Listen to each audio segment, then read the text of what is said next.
So episode 3 kicks off with this ethereal female voice saying something super ominous. I've discovered something. It's very strange, but if this continues, something bad might happen.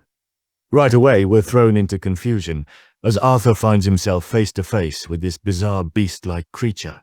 Our boy Arthur is completely lost. He has no idea where he is or what's happening. When he tries to attack the creature, it just brushes him off like it's nothing. Then comes the plot twist. The creature speaks. I am not your enemy. I'm on your side. What? Talk about a shocking introduction. This mysterious master picks something up and basically tells Arthur he should be grateful for surviving that massive fall. She's like, first, eat this. If not, I won't give you any answers. Classic mentor vibes, am I right? There's this adorable moment where she scolds him, hey, chew it properly before swallowing, giving me major mom energy despite her intimidating appearance. What really got me in this scene was Arthur's vulnerability. He immediately asks about his parents. Do you know anything about my mom and dad? Where are they? What are they doing now? The genuine concern in his voice shows how much family means to him. When the creature shows Arthur that his parents are safe through some kind of magical viewing circle, Arthur's emotional reaction is so pure, he literally starts crying with relief. It's these human moments that make the fantasy elements feel so grounded. And finally, we learn the creature's name, Sylvia. This moment feels like the beginning of something truly special. So Arthur is apparently in this super dangerous place beyond the forest, filled with wild animals and shady characters. But Sylvia has got his back with preparations to keep him safe and eventually help him leave. The training sequences that follow are everything. We see Arthur's body slowly healing as Sylvia watches over him. There's this beautiful moment of realization when Arthur thinks, even though she looks scary, I now realize she's kind inside. This is such a powerful message about not judging by appearances. Now this is where the world building gets fascinating. Sylvia introduces Arthur to the concept of mana, basically the magic system of this world.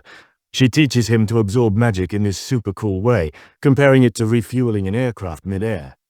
She drops some major lore bombs too. Apparently, before something called the Cataclysm, humans used to naturally breathe mana like beasts do.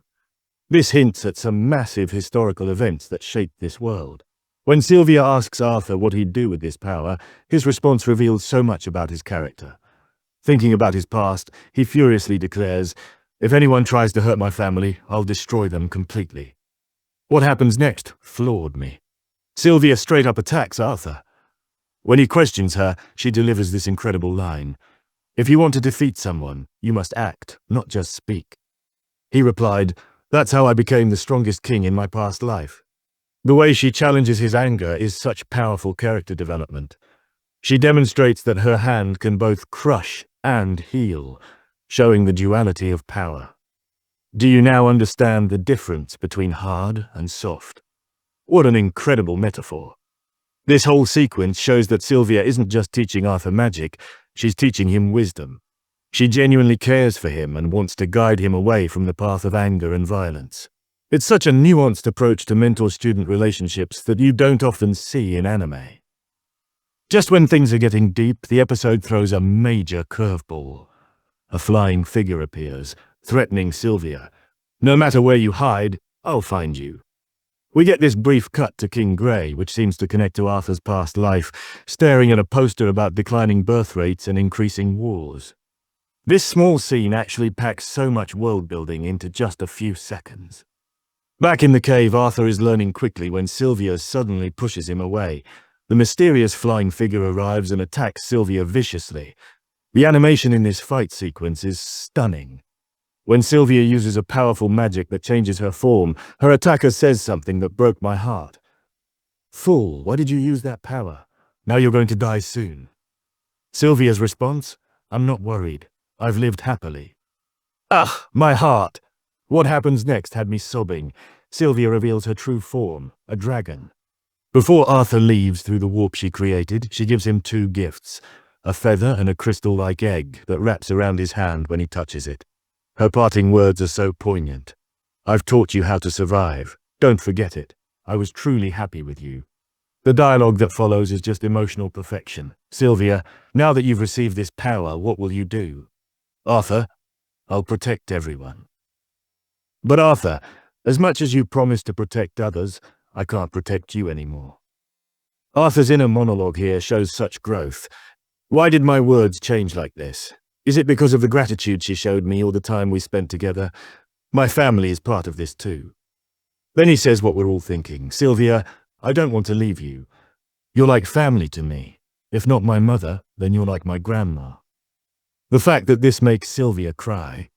As Arthur reluctantly leaves, the hotel he enters becomes a point of no return. The power starts to disappear and a massive attack hits. Arthur's desperate question, Sylvia, are you already gone? Just tears at your soul. Then comes the bombshell. Sylvia's voice returns with this revelation. Little Arthur, you do understand now, right? Even if you don't know what to do, I know your sadness, but let that sadness turn into strength, not tears. She reveals that she knew about Arthur's past life as King Grey. This connection between his current life and past identity as the strongest king adds a whole new layer to the story. Her final words of wisdom are so beautiful. Don't live this life the same as your past. Never let anger and hatred take over you. This life comes with the blessing of light. Arthur's shock matches our own. King Grey, I didn't expect this. Sylvia knew my past life. The episode ends with Arthur in the forest, crying over Sylvia, leaving us with the tantalizing promise that something new is about to happen. This episode of The Beginning After the End masterfully balances action, emotion, and world-building. The relationship between Arthur and Sylvia evolves from suspicion to deep familial love in such a natural way. The revelation about Arthur's past life as King Grey adds incredible depth to his character journey. What did you think about this episode? Let me know in the comments below. Were you as emotional as I was during Sylvia's sacrifice? Got any theories about what those gifts might do? Don't forget to subscribe so you won't miss our upcoming episode breakdowns. Until next time, this is Decoded, signing off.